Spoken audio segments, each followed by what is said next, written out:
রাত তখন প্রায় 2টা 11। চারপাশ হঠাৎ কেঁপে ওঠে। মধ্যরাতে সেই নীরবতা ভেঙে যন্ত্রে ধরা পড়ে এক স্পষ্ট কম্পন। জানা যায় সৌদি আরবের পূর্বাঞ্চলীয় প্রদেশে আঘাত হানে একটি ভূমিকম্প। সৌদি আরবের national centre of meteorology (NCM) জানিয়েছে বুধবার আঘাত হানা ভূমিকম্পটির মাত্রা 4.3।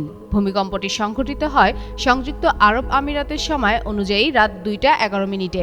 NCM এর তথ্য মতে ভূমিকম্পটির উৎপত্তিস্থল ছিল ভূপৃষ্ঠ থেকে প্রায় 50 কিলোমিটার গভীরে।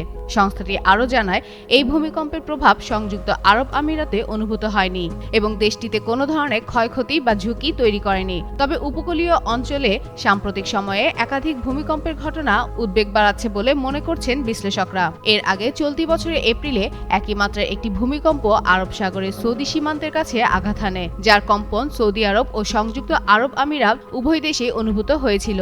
সেই সময় বিশেষজ্ঞরা জানান, আরবিয়ান প্লেট ও ইউরেশিয়ান প্লেটের পারস্পরিক সংঘর্ষের ফলে আরব উপসাগরীয় অঞ্চলে পুরনো ফল্ট লাইনে চাপ সৃষ্টি হয়, যা এমন ভূমিকম্পের জন্ম দেয়।